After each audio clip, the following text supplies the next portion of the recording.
রাতে যখন দেবন হালকা হতে বাইরে গিয়েছিল তখন সে সেখানে অনেকগুলো কবর দেখতে পেল। সেগুলো দেখে সে ভয় পেয়ে গেল এবং তাড়াতাড়ি ভেতরে ফিরে এলো। এরপর লোটা তুলে পানি পান করতে লাগলো।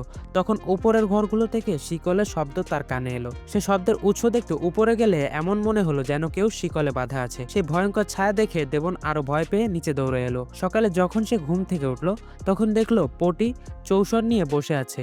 পটি দেবনকে তার সঙ্গে চৌসর খেলতে বলল। দেবন রাজি হয়ে গেল, কিন্তু পটি বলল খেলার আগে কিছু বাজি ধরতে হবে। দেবন বলল আমার কাছে তো বাজি ধরার মতো কিছুই নেই। পটি বলল সবার কাছেই কিছু না কিছু থাকে।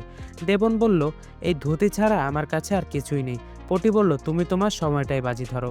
যদি তুমি জিতে যাও তাহলে তোমার সময় যেখানে ইচ্ছা কাটাতে পারবে, কিন্তু যদি হেরে যাও তাহলে সারা জীবন এখানেই তোমার থেকে যেতে হবে।